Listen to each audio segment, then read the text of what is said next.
এবার পয়লা জানুয়ারিতে হচ্ছে না বই উৎসব, তবে জানুয়ারির ভেতরেই প্রাথমিক থেকে মাধ্যমিক সব শ্রেণীর বই শিক্ষার্থীদের হাতে পৌঁছানো হবে বলে জানানো হয়েছে জাতীয় শিক্ষাক্রম ও পাঠ্যপুস্তক বোর্ডের পক্ষ থেকে। বোর্ড চেয়ারম্যান জানিয়েছেন, পরিবর্তিত পরিস্থিতিতে অল্প সময়ে পাঠ্যপুস্তকে ব্যাপক পরিবর্তন এবং পরিমার্জনের ফলে বই ছাপাতে দেরি হচ্ছে। আরও জানাচ্ছেন শফি মাহমুদ সাগর। চলছে শেষ মুহূর্তের প্রস্তুতি। পুরোদমে বই ছাপানো আর বাধাইয়ের কাজে ব্যস্ত শ্রমিকরা। যত দ্রুত সম্ভব শিক্ষার্থীদের হাতে পাঠ্যপুস্তক পৌঁছে দিতেই এই কর্মযজ্ঞ। তবে ছাপার কাজ দেরিতে শুরু হওয়ায় বছরের প্রথম দিনে সকল শ্রেণীর শিক্ষার্থীরা সব বই হাতে পাচ্ছে না। আবার মানসম্মত কাগজের পর্যাপ্ত সরবরাহ না থাকায় পূর্ণ গতিতেও সম্ভব হচ্ছে না বই ছাপানো। গত বছরের প্রেক্ষাপট আর বর্তমান বছরের প্রেক্ষাপটটা অনেক পার্থক্য, এবং অতীতের চাইতে যে একটা সময় আমরা পাইতাম 70 দিন একটা টেন্ডারের পরে, এখন সেটা তারা 40 দিনে নিয়ে আসছে। কাগজের ক্ষেত্রে আমরা এখনও প্রবলেমে আছি, কারণ এনসিটিভি যে আমাদেরকে এবার কাগজটা দিয়েছে 85 কিংবা 82 মাধ্যমিকে, এই কাগজটা হচ্ছে আমাদের বিভিন্ন মিলগুলো বাংলাদেশে যারা আছে অধিকাংশ মিলগুলো এই ওনাদের যে রিকোয়ারমেন্ট, এই রিকোয়ারমেন্ট অনুযায়ী দিতে পারতেছে না।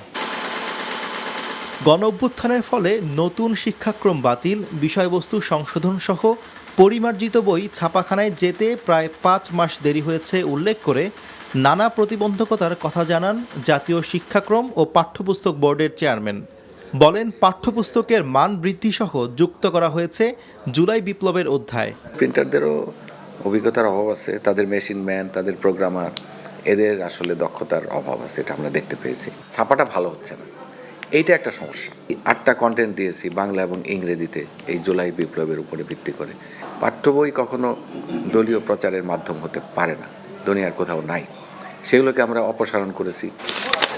বিদ্যমান বাস্তবতায় নতুন বছরের শুরুর দিন সম্ভব না হলেও প্রথম মাসেই সবাই বই পাবে জানিয়ে এনসিটিবি চেয়ারম্যান বলেন, ধাপে ধাপে মাধ্যমিক পর্যায় পর্যন্ত বই বিতরণ করা হবে জানুয়ারির মধ্যেই।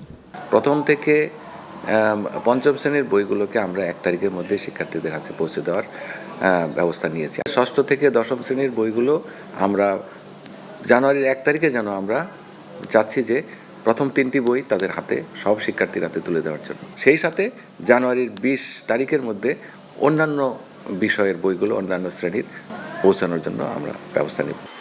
নিম্নমানের কাগজ ব্যবহারের জন্য প্রায় 80,000 বই ও টেন্ডার বাতিল করেছে এনসিটিবি। এমন সিদ্ধান্ত ভবিষ্যতে অন্যদের জন্য শিক্ষা হয়ে থাকবে বলে মনে করেন জাতীয় শিক্ষাক্রম ও পাঠ্যপুস্তক বোর্ডের চেয়ারম্যান। শফি মাহমুদ সাগর, এনটিভি নিউজ, ঢাকা।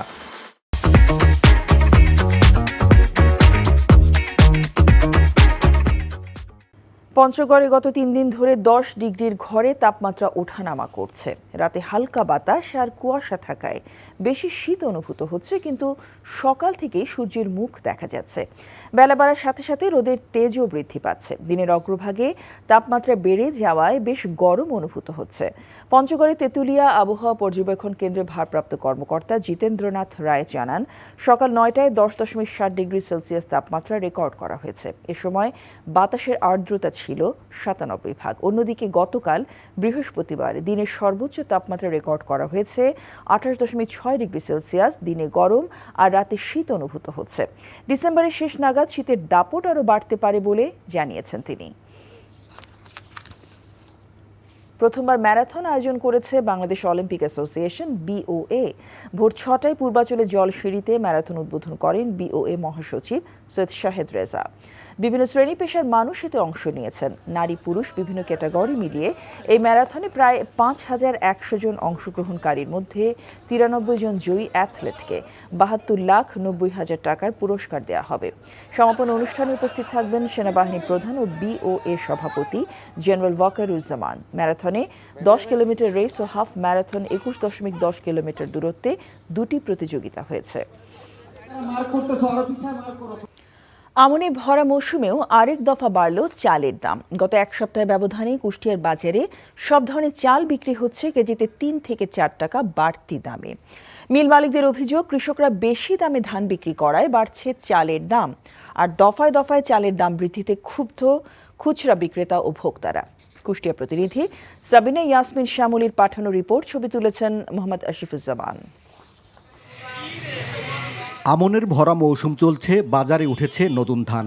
এরই মধ্যে আবারও বেড়েছে সব ধরনের চালের দাম।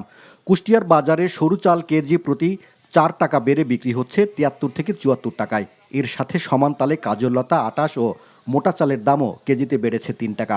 বাজারে অস্থিরতার মধ্যেই আরেক দফা চালের দাম বাড়ায় বিপাকে ভোক্তারা। তাদের অভিযোগ, মিল মালিকদের সিন্ডিকেটের কারণেই কমছে না চালের দাম।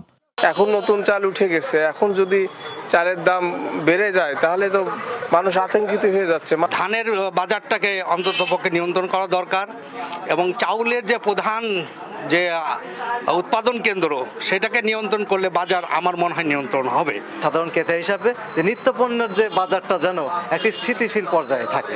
খুচরা বিক্রেতারা বলছেন, বাজার নিয়ন্ত্রণে রাখতে চাল আমদানির পাশাপাশি খাজানাগরের মিলগুলোতে সরকারের কঠোর নজরদারি প্রয়োজন। মিল মালিকরা বলছে ধানের দাম সব বেশি, মনে সব 100-150 টাকা বেশি, চাউলের কেজি তো 2 টাকা 3 টাকা, এজন্য সব বেশি। এইভাবে দাম বাড়তে থাকলে সাধারণ মানুষ তো না বিশ্বাস হয়ে যাচ্ছে। তবে আমরা মিলারদের কাছ থেকে চাল তো কিনে বিক্রি করি, মিলাররা তাদের কাছে জিজ্ঞেস করলে তারা বলে ধানের দাম 2 থেকে 250 টাকা মনে বেড়েছে। মিল মালিকরা বলছেন, চালের মূল্য বৃদ্ধিতে তাদের কোনো হাত নেই। নতুন আমন ধান বাজারে উঠলেও কৃষকরা মন প্রতি প্রায় 200 টাকা বেশি দরে ধান বিক্রি করছেন, আর এতেই বেড়েছে চালের দাম। গতবার যে ধান কিনেছি 1180 টাকায়, সে ধান এবার কিনেছি 1350 টাকা। যে ধান কিনেছি আমরা 1200 টাকায়, 50 টাকায় এই ধান কিনেছি এবার 1500 টাকা। অর্থাৎ প্রতিটি স্তরে ধানের দাম প্রায় 200 টাকা বেশি। সেই হিসাবে চালের দামও 2 থেকে 3 টাকা বেশি হবেই। অতি দ্রুত চাল আমদানি করতে হবে এবং সেই চালটা যাতে ভোক্তার কাছে যায় এটা কঠোর নজরদারিতে রাখতে হবে। মিল মালিকদের দফায় দফায় চালের দাম বৃদ্ধির প্রবণতা বন্ধ করা না গেলে অস্থিরতা কাটবে না দেশের চালের বাজারে। তাই যে কোনো মূল্যে চালের বাজার নিয়ন্ত্রণে সরকারের কঠোর পদক্ষেপের দাবি ভোক্তাদের। NTV news desk. Savar golf ক্লাবে আগামী 26 ডিসেম্বর থেকে শুরু হচ্ছে 9ম ওয়ালটন কাপ গলফ টুর্নামেন্ট। সকালে ক্লাবের সম্মেলন কক্ষে এক সংবাদ সম্মেলনে এই তথ্য জানানো হয়। এ সময় অন্যান্যের মধ্যে উপস্থিত ছিলেন সাভার গলফ ক্লাবের সদস্য সচিব লেফটেন্যান্ট কর্নেল মামুন রশিদ খান, প্রধান নির্বাহী কর্মকর্তা major Mohammad Mushiur Rahman, Walton hitech industries PLC জ্যেষ্ঠ নির্বাহী পরিচালক FM ইকবাল বিন আনোয়ার ডন, জ্যেষ্ঠ উপনির্বাহী পরিচালক রবিউল ইসলাম মিল্টন। টুর্নামেন্টে অংশ নেবেন 4 শতাধিক দেশি বিদেশি গলফার। আগামী 28 ডিসেম্বর বর্ণাঢ্য আয়োজনে বিজয়ীদের হাতে পুরস্কার তুলে দেওয়া হবে।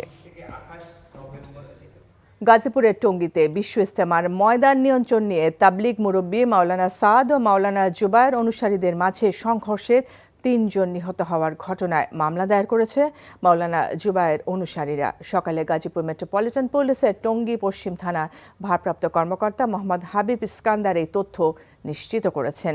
তিনি জানান, বৃহস্পতিবার সন্ধ্যায় মাওলানা জুবায়ের অনুসারী SM আলম হোসেন বাদী হয়ে গাজীপুর মেট্রোপলিটন পুলিশের টঙ্গী পশ্চিম থানায় এই মামলাটি করেন।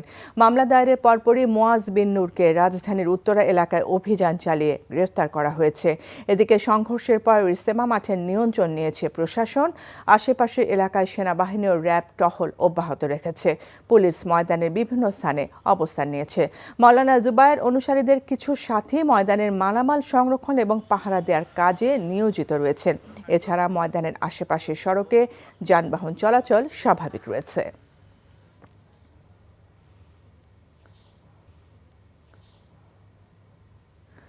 জামায়াতে ইসলামের আমির ডক্টর শফিকুর রহমান বলেছেন, নির্বাচন নিয়ে তাদের কোনো অস্থিরতা নেই, তবে যথাসময়ে গ্রহণযোগ্য ও সুষ্ঠু নির্বাচন দিতে হবে। দুপুরে কেরানীগঞ্জে দলের ঢাকা জেলার কর্মী সম্মেলনে তিনি এসব কথা বলেন।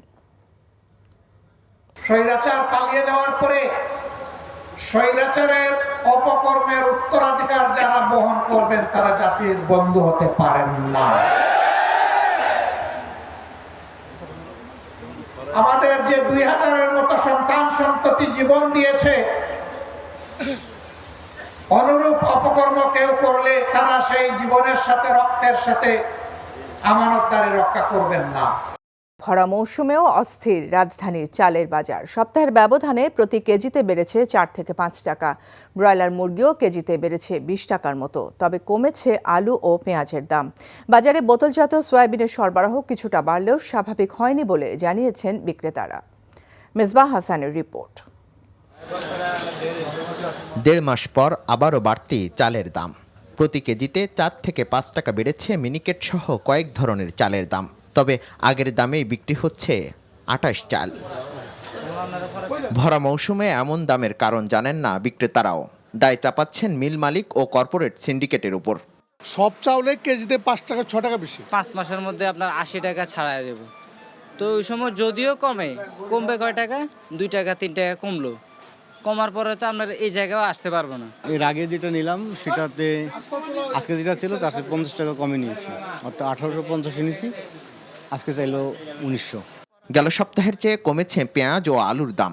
দেশীয় আমদানিকৃত পেঁয়াজ বিক্রি হচ্ছে একই দামে, কমেছে নতুন আলুর দামও। পেঁয়াজ গত সপ্তাহে দেশি আসলে 140 টাকা, আর নতুনটা আসছে 70 টাকা আসছে বেচতেছি। পেঁয়াজের দাম আগের থেকে অনেক কমছে, নতুন পেঁয়াজ আসছে।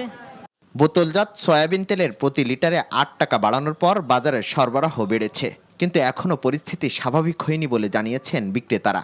20 টাকা 8 টাকা করে বাড়াইছে, ওটার ভিতরে আছে এখন 5 লিটার 850, 2 লিটার 350, 1 লিটার 175। কিনে 900 টাকা চেয়েছে দাম, ওরাও রাখছে 840 টাকা রাখছে, আর হবে না, তেল পাচ্ছে না ওরা। ওঠানামার মধ্যে রয়েছে ব্রয়লার মুরগির দাম।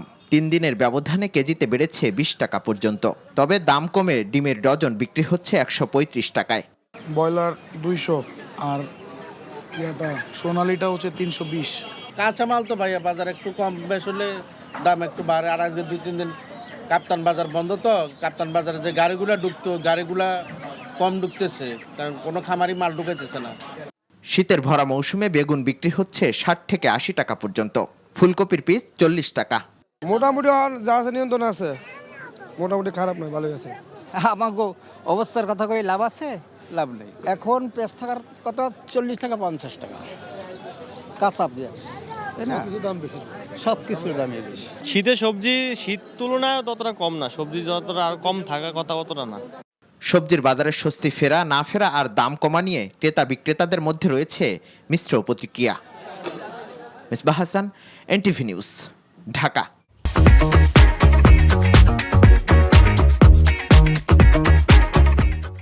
22 ডিসেম্বর থেকে পাঠকদের কাছে পৌঁছে যাবে দৈনিক আমার দেশ পত্রিকা। গণমাধ্যমে মানুষের আস্থা ফেরাতে ফ্যাসিবাদ আর আগ্রাসনের বিরুদ্ধে লড়াই করার ঘোষণা দিয়েছেন পত্রিকাটির সম্পাদক মজলুম সাংবাদিক মাহমুদুর রহমান। সকালে জাতীয় প্রেস ক্লাবে আমার দেশ পত্রিকার নবযাত্রা উপলক্ষে এক সংবাদ সম্মেলনে একথা বলেন তিনি। এ সময় তিনি দাবি করেন, আমার দেশ কোনো রাজনৈতিক দলের পক্ষে নয়, যারা শেখ হাসিনার মতো ফ্যাসিবাদী আচরণ করবে তাদের বিরুদ্ধে কাজ করবে গণমাধ্যমটি।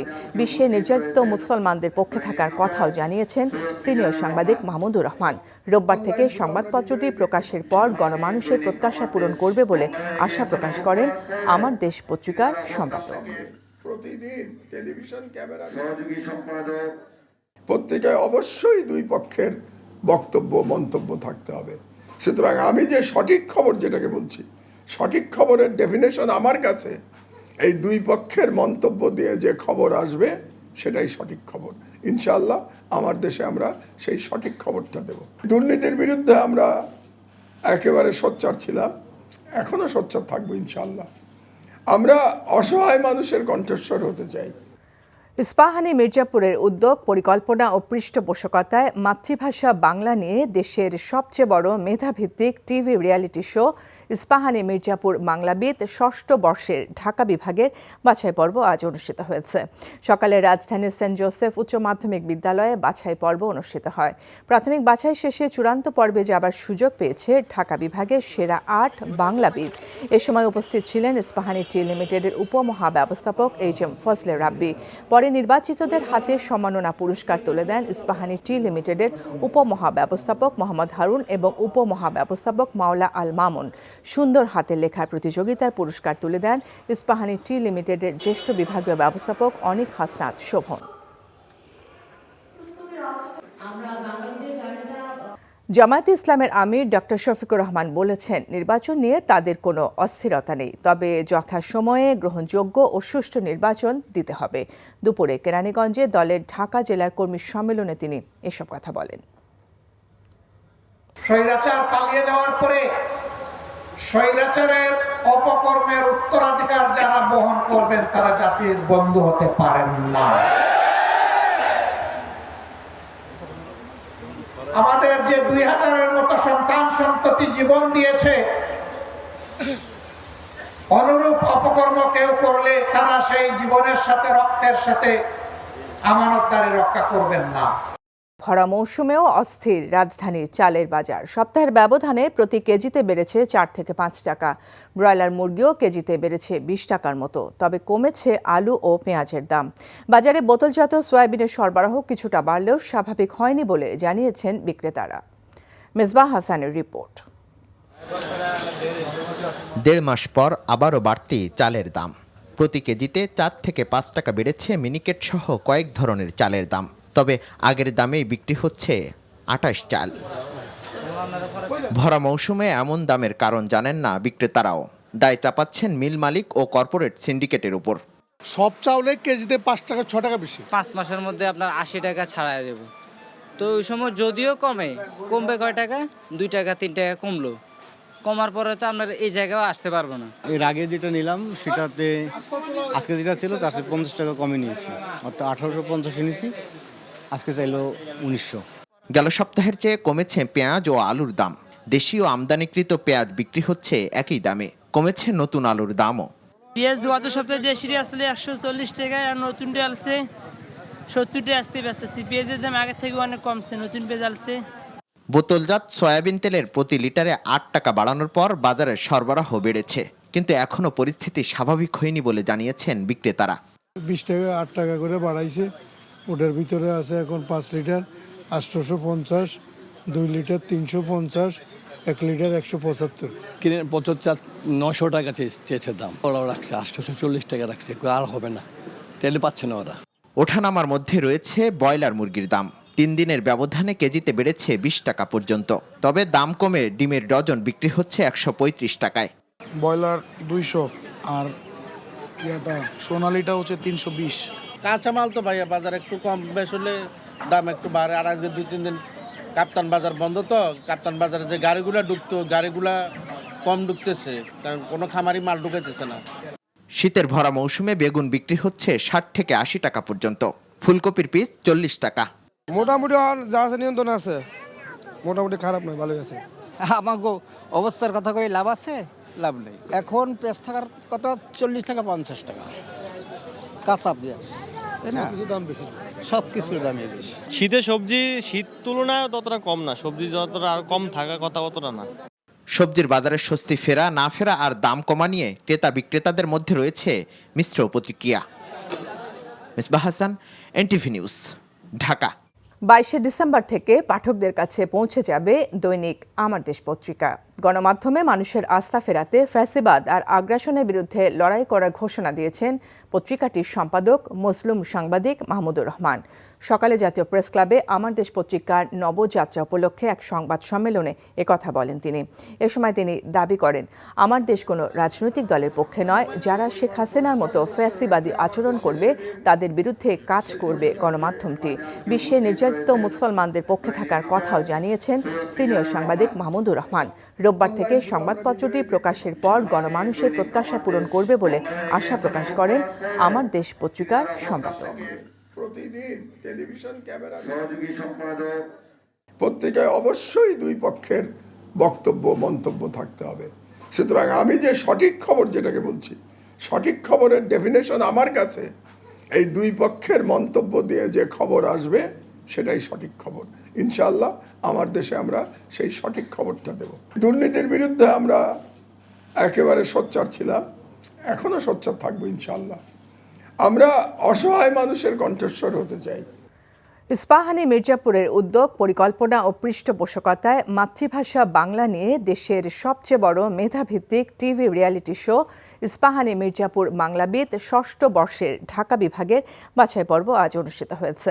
সকালে রাজধানীর সেন্ট জোসেফ উচ্চ মাধ্যমিক বিদ্যালয়ে বাছাই পর্ব অনুষ্ঠিত হয়। প্রাথমিক বাছাই শেষে চূড়ান্ত পর্বে যাবার সুযোগ পেয়েছে ঢাকা বিভাগের সেরা 8 বাংলাবিদ। এ সময় উপস্থিত ছিলেন ইস্পাহানি টি লিমিটেডের উপমহাব্যবস্থাপক এইচ.এম. ফজলে রাব্বি।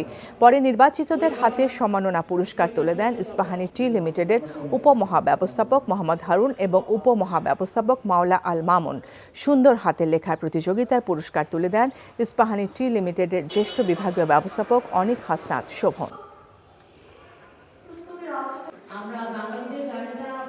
অন্তর্বর্তী সরকারের ভূমি এবং বেসামরিক বিমান পরিবহন ও পর্যটন মন্ত্রণালয়ের উপদেষ্টা এএফ হাসান আরিফ মারা গেছেন। ইন্না লিল্লাহি ওয়া ইন্না ইলাইহি রাজিউন। শুক্রবার রাজধানীর একটি বেসরকারি হাসপাতালে চিকিৎসাধীন অবস্থায় তিনি শেষ নিঃশ্বাস ত্যাগ করেন। গত 8 আগস্ট অন্তর্বর্তীকালীন সরকারের উপদেষ্টা হিসেবে শপথ নেন এএফ হাসান আরিফ। এএফ হাসান আরিফ 2001 থেকে 2005 পর্যন্ত অ্যাটর্নি জেনারেল হিসেবে দায়িত্ব পালন করেন। এছাড়া ফখরুদ্দিন আহমদের নেতৃত্বে তত্ত্বাবধায়ক সরকারের আইন, বিচার ও সংসদ বিষয়ক মন্ত্রণালয়, ভূমি এবং ধর্ম মন্ত্রণালয়ের উপদেষ্টা হিসেবেও দায়িত্ব পালন করেছেন। এএফ হাসান আরিফ 1941 সালে কলকাতায় জন্মগ্রহণ করেন। জাতীয় নাগরিক কমিটির মুখ্য সংগঠক শারজিস আলম বলেছেন, জুলাই আগস্টে শহীদদের হত্যার বিচার করতে না পারলে সেটাই হবে অন্তর্বর্তী সরকারের সবচেয়ে বড় ব্যর্থতা। তিনি বলেন, নিজেদের কর্মকাণ্ডের কারণে ইমেজ সংকটে পুলিশ, সুনামের সঙ্গে কাজ করে সেই ইমেজ ফিরিয়ে আনতে হবে। শারজিস বলেছেন, ফ্যাসিস্ট শেখ হাসিনা ক্ষমতার অপব্যবহার করে পুলিশকে ব্যবহার করেছে। সকালে খুলনা শিল্পকলা একাডেমিতে জুলাই শহীদ স্মৃতি ফাউন্ডেশনের পক্ষ থেকে বৈষম্য বিরোধী আন্দোলনে খুলনা বিভাগে নিহতদের আর্থিক সহায়তা প্রদান অনুষ্ঠানে তিনি এসব কথা বলেন। এ সময় 58 পরিবারকে 5 লাখ টাকা করে সহায়তা দেওয়া হয়।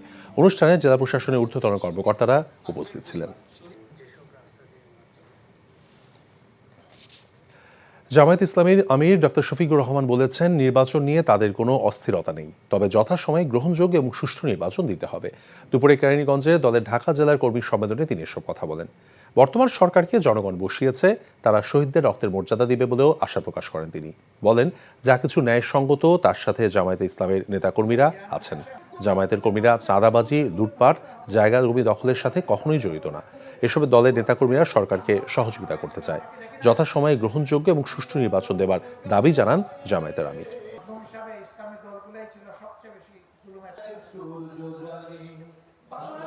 আগামী বছরের শেষে অথবা তারপরের বছরের মধ্যখানের ভিতরে একটা নির্বাচন অনুষ্ঠিত হতে পারে। আমরা মোবারকবাদ জানাই।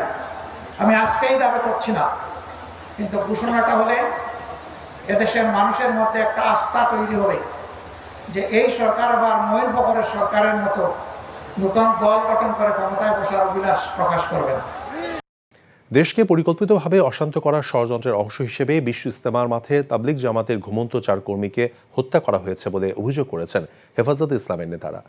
জুমার নামাজের পর চট্টগ্রামে বিক্ষোভ সমাবেশে অভিযোগ করেন বক্তারা। অবিলম্বে ঘটনার সাথে জড়িতদের গ্রেফতার করে দৃষ্টান্তমূলক শাস্তির দাবি জানিয়েছেন তারা। এর আগে নগরের আন্দরকিল্লা জামে মসজিদ প্রাঙ্গণে সমাবেশে বক্তারা বলেন, মুসলমানদের মধ্যে বিভক্তি তৈরি করতে 2017 সালে ফ্যাসিস্ট হাসিনা সরকার বিশ্ব ইজতেমায় বিভক্ত তৈরি করেছিল। এরই ধারাবাহিকতায় হাসিনার পতনের পর দিল্লি থেকে পরিচালিত ষড়যন্ত্রের অংশ হিসেবেই ঘুমন্ত 4 জনকে হত্যা করা হয়েছে। বিএনপির ভারপ্রাপ্ত চেয়ারম্যান তারেক রহমানের দেয়া 31 দফা সাধারণ মানুষের সামনে তুলে ধরতে পথসভা এবং লিফলেট বিতরণ করেছে মেহেরপুর জেলা বিএনপি। সকালে পথসভা এবং লিফলেট বিতরণ অনুষ্ঠানের প্রধান অতিথি ছিলেন জেলা বিএনপির আহ্বায়ক জাভেদ মাসুদ মিল্টন। কর্মসূচির অংশ হিসেবে শহরের গুরুত্বপূর্ণ স্থানে বড় বাজারে পথসভা এবং লিফলেট বিতরণ করেছেন তারা। তারেক রহমানের উপস্থাপিত 31 দফা দেশকে গণতন্ত্রের পথে ফিরিয়ে আনতে এবং একটি সমৃদ্ধ বাংলাদেশ নির্মাণে গুরুত্বপূর্ণ ভূমিকা পালন করবে বলে আশা প্রকাশ করেন বক্তারা।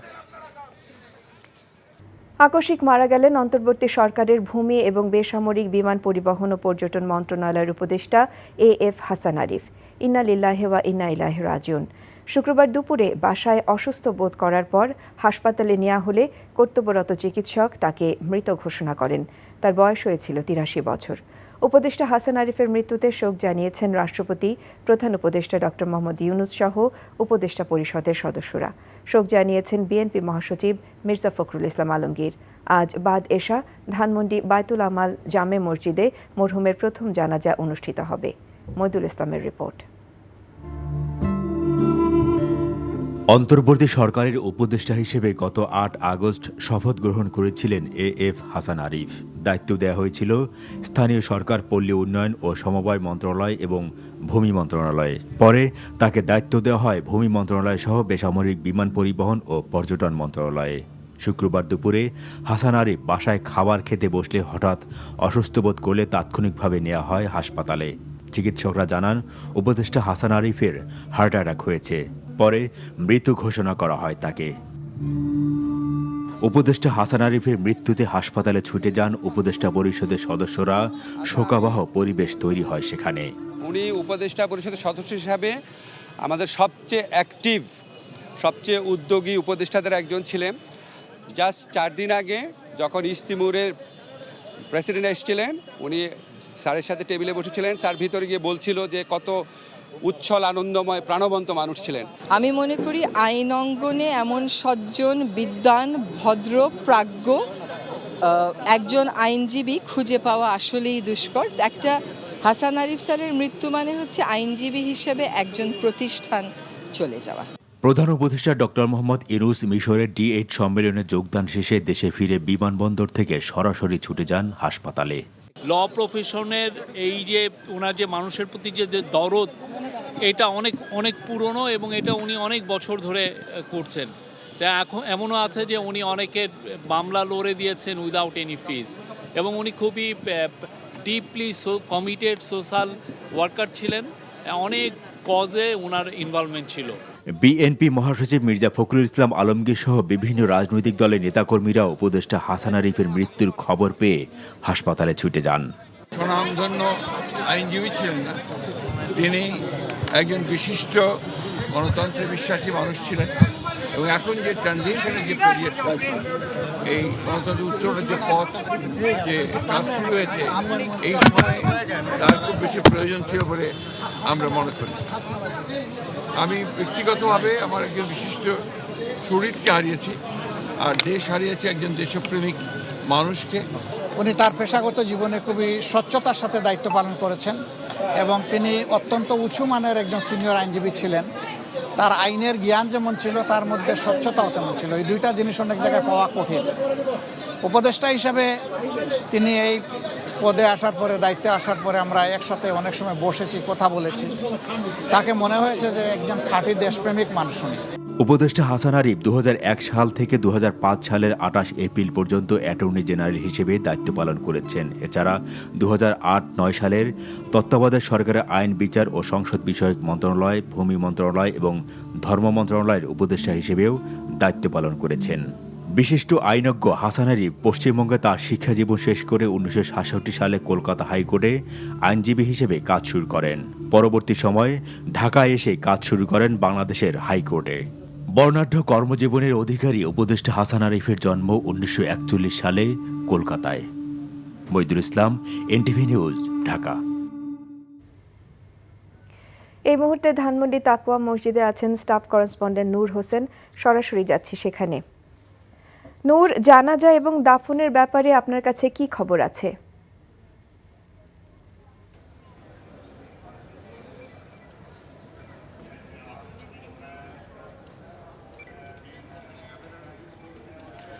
আফসানা, ধানমন্ডির এই বায়তুল আমান জাতীয় মসজিদে এখন এশার নামাজ চলছে।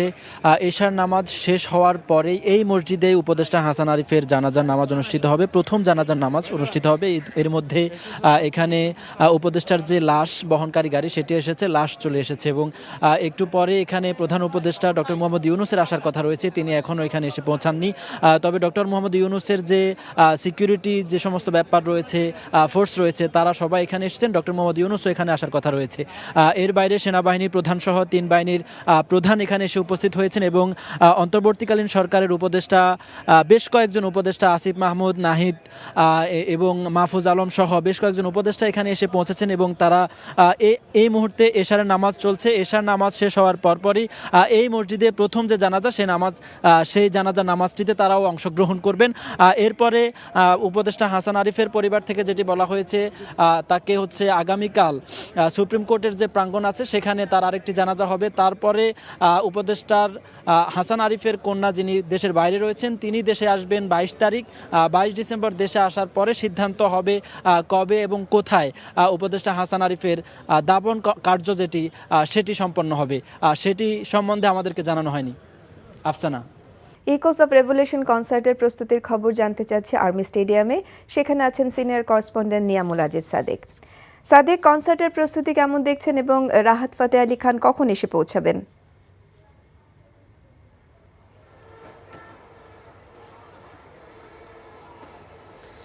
কনসার্টের প্রস্তুতি বলতে সর্বশেষ যে প্রস্তুতি আমি এবং আমরা রিহার্সাল বলে যে থাকি সেটি সম্পূর্ণ হয়েছে। কিছুক্ষণ আগে এখানে সাউন্ড চেক হয়েছে। আপনি নিশ্চয়ই আমরা দেখাতে পেরেছি দর্শকদের যে এখানে যে অন্যান্য যে কাজগুলো রয়েছে কনসোল থেকে সুইচিংয়ের যে কাজগুলো আছে সেগুলো সর্বশেষ সম্পূর্ণ হচ্ছে। কালকে যেন কোনো ধরনের বিঘ্ন না ঘটে সেই বিষয়গুলো দেখে নেওয়া হচ্ছে।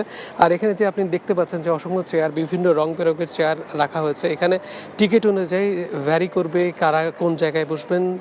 যদিও এর আগে বলা হয়েছিল যে 36%, 24% এবং 10% এই 3 ধরনের ক্যাটাগরিতে ছাড় দেওয়া হচ্ছে এবং এই নিয়ে ব্যাপক আগ্রহ লক্ষ্য করা যাচ্ছে। আমরা দেখেছি যে সোশ্যাল মিডিয়াগুলোতে অসংখ্য টিকিটের জন্য চাহিদা চাওয়া হচ্ছে এবং এই টিএসসি এবং আগামীকালকেও আপনি যেটা বলছেন আগামীকালকে 12টা থেকে এখানে কিন্তু টিকিট পাওয়া যাবে 5টা পর্যন্ত। তার মানে এখন পর্যন্ত যে টিকিটগুলো অবিকৃত আছে সেগুলো ক্রয় করে যে কোনো মানুষ এখানে তাদের পছন্দের শিল্পী, বিশেষ করে চিরকুট ব্যান্ড, সেজান ব্যান্ড অথবা এখানে অন্যান্য যে ব্যান্ডগুলো রয়েছে আর্টসেলের মতো বাংলাদেশের জনপ্রিয় ব্যান্ডগুলোকে তারা এখানে উপভোগ করতে পারবে। তার সাথে যে বিষয়টি সবচেয়ে বড় আকর্ষণীয় জায়গা, যে উপমহাদেশের প্রখ্যাত শিল্পী রাহাত ফতেহ আলী খান, তিনি তার যে বিখ্যাত গানগুলো রয়েছে আফরিন থেকে শুরু করে বিভিন্ন যে গানগুলো উপমহাদেশে শুধু নয় সারা বিশ্বে সাড়া জাগিয়েছে, সেই গানগুলো তিনি আগামীকাল করবেন বলে আমরা জানতে পেরেছি। আর আয়োজকরা বেশ আশাবাদী।